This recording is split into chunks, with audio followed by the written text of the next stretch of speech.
नमस्कार, सुप्रभात। स्वागत आप सभी प्यारे प्यारे दर्शकों का सब रंग कार्यक्रम में। मित्रों, हमेशा से ही हम सुनते आए हैं और सचमुच ही हमारे जीवन का एक मूल मंत्र होना चाहिए, वर्क इज़ वर्शिप।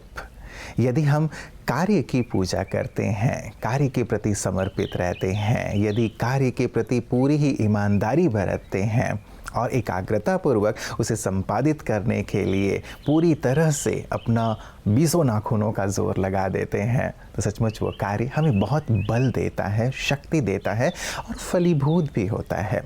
और किसी ने बहुत प्यारी सी बात कही है मित्रों कि इंसान रोज़ मंदिर जाए इसकी आवश्यकता भले नहीं हो, लेकिन इंसान जहाँ जाए उस स्थान को मंदिर बना दे अपने कर्मों से, ये कहीं ज़्यादा महत्वपूर्ण है। रियली चिंतनीय विषय है और हम अपने कर्मों को ऐसे ही श्रेष्ठ बनाने का संकल्प लेते हुए आइए चलते हैं आज के सुंदर सुवाक्य की ओर, जो कर्मों की शक्ति को हमें बता रहा है। ओम शांति। कहते हैं, कर्म से बदल ना जाए ऐसी कोई लकीर नहीं होती, हौसलों से हार ना जाए ऐसी कोई तकदीर नहीं होती, क्योंकि कर्म एक ऐसी कलम है जो खुद भगवान ने प्रत्येक मनुष्य आत्मा को दी है ताकि वह अपनी तकदीर स्वयं लिख सके। तो एक सफल व श्रेष्ठ भविष्य का निर्माण करने के लिए बहुत ज़रूरी है कि हम वर्तमान समय में श्रेष्ठ कर्म करें, और सबसे सूक्ष्म व आधारभूत कर्म है अच्छा सोचना। तो सदा सबके लिए, चाहे कोई कैसा भी है, अच्छा सोचें, अच्छा बोलें, अच्छे कर्म करें, सदा सब के लिए शुभ भावना व शुभकामनाएं रखें। तो सच में ये सूक्ष्म व स्थूल कर्म एक सफल भविष्य का निर्माण स्वतः ही कर देंगे। ओम शांति। मित्रों, ये बात भी हम सुनते आए हैं और जो 100% सही भी है, जैसी करनी वैसी भरनी। यदि हम अच्छे कर्म करते हैं तो अच्छा फल, और यदि हम बुरे कर्म करते हैं तो उसका बुरा फल।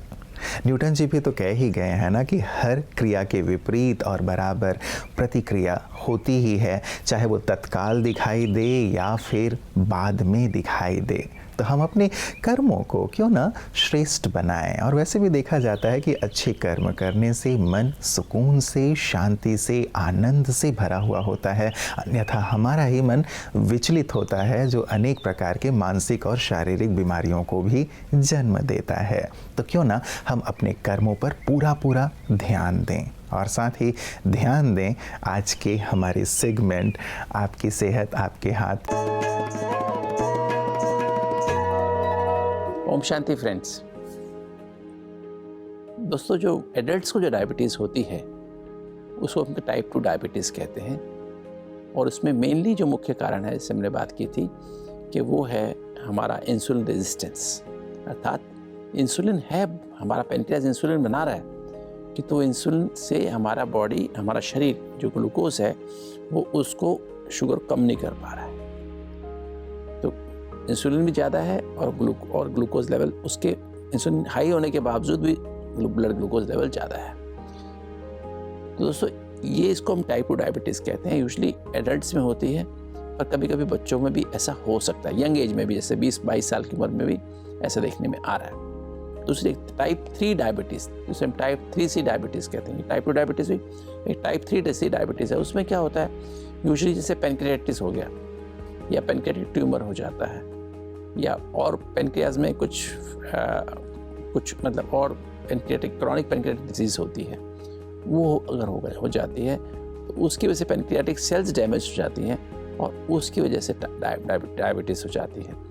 हालांकि नंबर कम है, फिर भी इसको हम टाइप 3C डायबिटीज़ कहते हैं। स्पेशली जो अल्कोहल लेते हैं, शराब पीते हैं, या जिनके अंदर गॉल ब्लैडर में स्टोन्स होते हैं, उनको ये टाइप 3C डायबिटीज़ होने के चांसेस बहुत ज़्यादा हो जाते हैं। और तो दोस्तों, एक डायबिटीज़ और है जिसे हम गेस्टेशनल डायबिटीज़ कहते हैं। जो हमारी माताएं जो प्रेग्नेंट होती हैं, गर्भवती होती हैं, उनको भी सेकेंड या थर्ड ट्राइमेस्टर में, प्रेगनेंसी के पीरियड में ही आती है, और उसके बाद यूजुअली डायबिटीज़ ठीक हो जाती है। पर ऐसी जो माताएं जिनको डायबिटीज़ गर्भावस्था के दौरान डायबिटीज़ होती है, बाद में उनको टाइप 2 डायबिटीज़ होने के चांसेस बहुत ज़्यादा हो जाते हैं दोस्तों। अगर हम टोटल डायबिटीज़ केसेस लें तो टाइप 2 डायबिटीज़ लगभग 90% है, और टाइप 1 डायबिटीज़ जिसमें इंसुलिन हमारा पैंक्रियाज डैमेज होता है वो दोस्तों सिर्फ 10% से कम है। तो दोस्तों याद रखें कि डायबिटीज़ जो है ये एक टोटली प्रिवेंटेबल डिजीज़ है। अगर आपको डायबिटीज़ हो गई, आप इसको आप बिल्कुल ठीक कर सकते हैं। थोड़ी दवाई और थोड़ा जीवन शैली बदलेंगे तो आप इस डायबिटीज़ से मुक्ति पा सकेंगे। ओम शांति। मित्रों, कर्म से ही व्यक्ति की पहचान होती है। राम और रावण, कृष्ण और कंस, राशि एक ही है, लेकिन कर्मों के कारण किसी को पूजा जाता है तो किसी को जलाया जाता है या फिर धिक्कारा जाता है। तो नाम नहीं लेकिन काम महत्व रखता है। कई बार नाम को लोग महत्व देते हैं, लेकिन नाम कुछ भी हो, लेकिन यदि काम श्रेष्ठ हैं, काम आपके उच्च हैं, काम आपके औरों को देने वाले हैं, तो आप सदियों तक अमर रहेंगे। जैसे हम श्री राम जी को, श्री कृष्ण को आज भी याद करते हैं, अपने महापुरुषों को हम याद करते हैं और उनसे प्रेरित होते हैं। तो क्यों ना हम भी अपने कर्मों को ऐसे ही श्रेष्ठ और महान बनाएं, और ऐसे ही श्रेष्ठ कर्म करने वाले हमारे विशिष्ट जन प्रतिदिन हमारे बीच होते हैं। When we talk about meditation, basically it has been seen that our brain has got different kind of reward areas and punishment area, if I use the layman terms. So but again their rewiring is very important. So this meditation, many different types of meditation, no matter what meditation you do, but it has got some scientific basis. So it changes the neurochemistry and it changes the wiring of the brain, and it actually affects your cognitive process. So if you do kind of meditation as simple as focusing on your breath, so our breath is well connected with our autonomic nervous system, sympathovagal system, which is responsible for again controlling your certain cognitive areas of brain. It is well connected with certain area of brain, and then it changes the areas accordingly, and that causes your even features like empathy, like love. So there are areas in the brain for those emotions. There are areas for the negative emotions, areas for the positive emotions. So it depends upon how you are giving feedback to the area.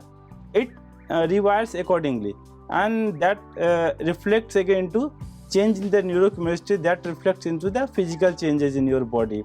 So be it the sleep problem, be it even hypertension, diabetes. People claim that by meditation diabetes could be cured or hypertension could be cured. Even if I do not use the word cure, it is still the fact that you can change the disease process. That is for sure. So I mean, we need to look into this option more and more nowadays, because we normally don't find the connection between sitting still for a few minutes and the reversal of my, as you said, diabetes or blood pressure. But it has been found scientifically, you said, that it is affecting a lot, it is helping a Yes, lot. not only that, even recently I have seen that it changes our gene also. So even your longevity, it has been proved that doing meditation for certain hours in a week, you can change the structure of your gene, which is responsible for, there is something called telomerase sequence that changes, which is actually a code for your longevity. So now there is nothing to speculate. In fact, it is already proven fact. मित्रों, श्रेष्ठ कर्म की तो हम लगातार बात कर रहे हैं कि कर्म बहुत शक्तिशाली हैं और कर्म का फल हमें प्राप्त होता है। गीता में भी भगवान ने कहा है कि जैसा कर्म करेगा वैसा फल देगा भगवान। ये है गीता का ज्ञान। लेकिन श्रेष्ठ कर्मों का जो बीज है वो कहीं ना कहीं अंदर है। आप वृक्ष बाहर देखते हैं, लेकिन बीज तो ज़मीन के अंदर होता है। हमारे विचार, हमारे दृष्टिकोण, ये हमारे कर्म के कारक होते हैं, बीज होते हैं। यदि विचार ही नकारात्मक है तो कर्म भी नकारात्मक होंगे। फॉर एग्जाम्पल, मुझे विचार आता है, संकल्प आता है कि मैं इसे गाली दूं, मैं इसे अपमानित करूं, मैं इसके रास्ते में गड्ढे खोदूं, मैं ये उल्टा कर्म करूं। पहले तो विचार ही आया ना। और वहीं ये भी विचार आता है कि नहीं, मैं सबको सुख दूं, सबका भला करूं, कल्याण करूं।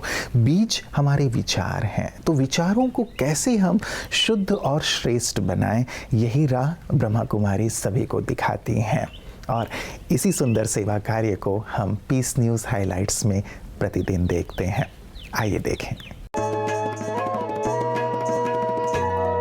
ब्रह्मा कुमारिस जबलपुर के कटगा कॉलोनी सेवा केंद्र में हेल्दी माइंड हैप्पी लाइफ विषय पर कार्यक्रम का आयोजन हुआ, जिसमें बिजी चार्टर्ड अकाउंटेंट्स और उनके फैमिली मेंबर ने सीखे मेंटली हेल्दी रहने के इजी टिप्स, जिसमें मुख्य अतिथि के रूप में ICAI की जबलपुर शाखा के चेयरमैन CA कमल वचेला और ICAI के सचिव CA चांदनी आहूजा मुख्य वक्ता के रूप में मुंबई से पधारे स्वप्रबंधक विशेषज्ञ डॉक्टर EV स्वामीनाथ जी, सेवा केंद्र निर्देशिका VK विमला तथा अन्य भाई बहनें उपस्थित रहे। चांदनी आहूजा ने सभी उपस्थित जनों का स्वागत किया।